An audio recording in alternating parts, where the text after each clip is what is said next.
Hello everyone, my name is Jragon and welcome back to some more Satisfactory.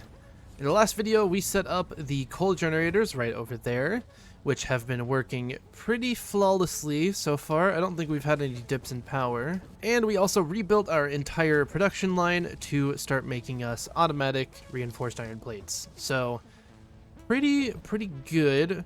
We're currently at 3 hours and 17 minutes into the game. So for 3 hours, I'd say 15 iron plates a minute is not bad, at least not in the slightest. So in today's episode, I actually want to get basic steel production underway, which means we will need to start automating rotors and modular frames, which we can just handcraft those for the time being, but we will eventually automate that. And I would also like to get the Blade Runners finally unlocked. I can get the Blade Runner Mark IIs, which I do have a few of the things needed, as well as these circuit boards. The only problem is I do not have the actual first Blade Runners unlocked, and I don't have any motors that I can use on these.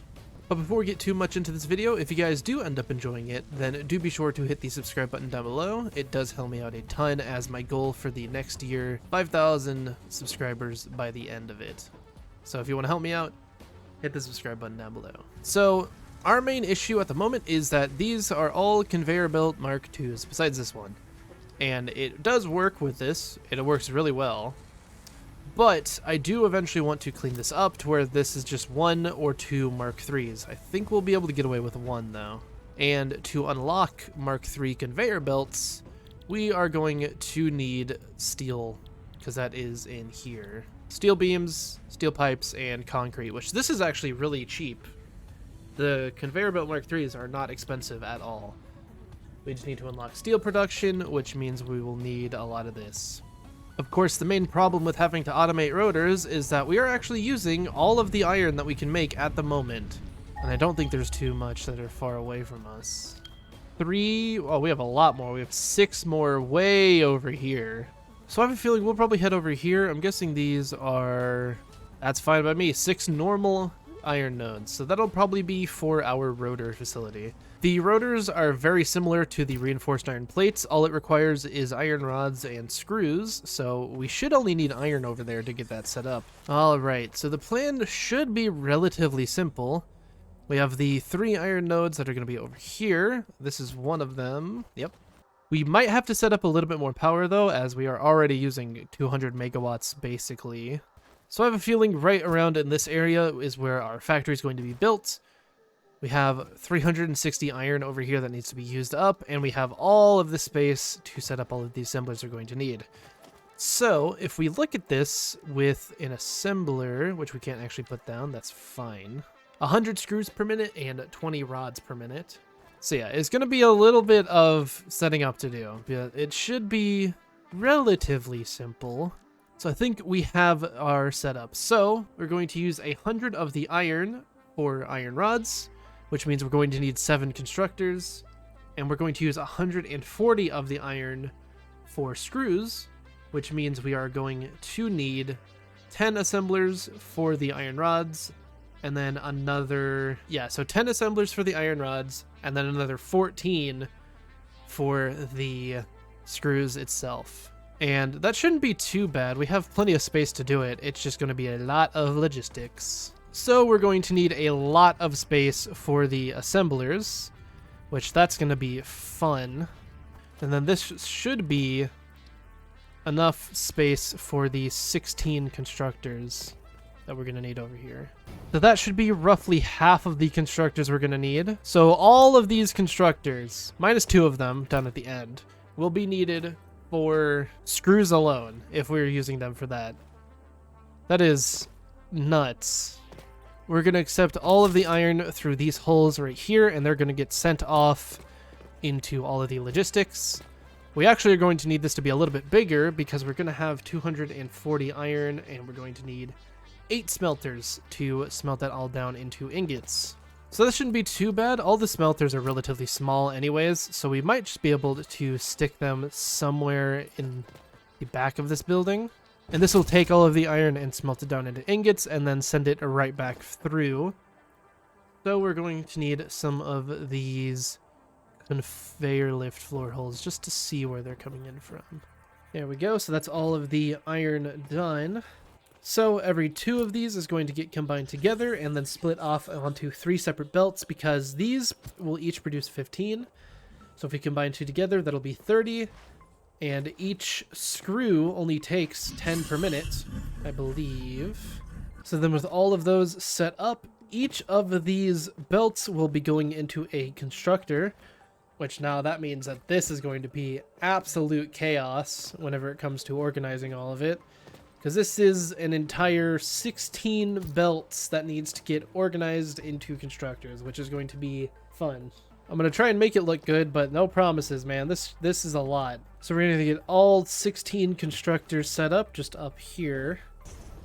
And then we just get the floor holes, and then we're going to connect all of these up. Then we're going to get a splitter basically right in between both of these. So that should be all good to go. That should be all set up now. So we got the 16 constructors set up. Those will be handling all of the iron ingots and turning them into iron rods. So what we're going to do is we're going to have 6 of these constructors set up the same way as the inputs are. So we're just going to have these belts just attached to the bottoms of that and then merge together. But this second group of them is not actually going to have a merger yet, because this conveyor belt lift needs to split off 66% of it to the rest of these down here. So then this will have 6 and then 66% of one, and this will have the rest, which I believe is 10, and then the rest of that. This should be set up pretty accurately. So what this is doing is taking the conveyor belts down here, which this merger will set it up to 30, and splitting it off into equal belts of 20, because each assembler requires 20 per minute. So what we're doing is splitting it off here, which then gets 3 equal belts, so that'll be 10, 10, and 10. These two combined back together to equal 20, and then the 2 10s from each of these assemblers combines back together to equal a 20 belt. So what we're going to do is the same thing over here, except we already have a 10 belt right over here. So what we're going to do is split that off from this, and this is going to attach to another merger right over here, like that. So then this belt coming out of this merger will be 20, and the same thing will be coming out of this merger will be 20. So then that means we get, I believe, is 5 equal belts of 20, which it should be exactly 5. So we get 1, 2, 3, 4, and 5, which is actually perfect. Yeah, basically we're getting 5 screws to there. So then that will be 20 screws. Or 20 rods, sorry. So we get 5 from there, and then 15 from up there. So that will supply 2 assemblers, and then the rest of these groups will supply 3. So we get 3, 6, 9, 12, 14 assemblers for screws, which is exactly how many we needed. So I'm going to figure out the logistics for all of this real quick, and I will see you guys in a second, because getting this set up is going to be a bit of a pain. Alright, so all of this is set up in a way that should make sense, but every single one of these belts, all of them you can see, besides the ones down there a little bit, but all of these need to go individually into one of these floor holes. So I'm not going to attempt to make it look good. I'm just going to connect them together because all of this is going to be hidden anyways. Yes, a nice looking logistics floor is something I do plan on doing whenever we build like mega factories, if I decide to do that. But for right now, this is very early on. I don't have a whole lot of resources. So just setting this up how I can is good enough for me. There we go. So that should be all of those set up. Which, yes, it actually doesn't look too bad. But considering we have like, what, 8 conveyor belts just kind of looped over each other over here, it looks a little weird. But honestly, it looks kind of cool at the same time. But now comes the issue of getting all of the belts that are supposed to stay as iron rods to actually loop through all this. And it should be okay. Each one of these is going to go into its own assembler. So we should kind of just be able to loop these around and eventually have ourselves like a nice grid of them over this way. But there we go. that's all the belts that we're going to need. These are all going to be for rods, and the screws are going to be made up there and then brought down over here. Alright, so the plan for these should be simple. So to get all these to be 100 screws per minute, we're going to get our mergers and connect them to that. And connect this one up to there. So now whenever we get this belt out, this will be 80 screws per minute, which we will need to do Mark IIs for, but we won't worry about that now.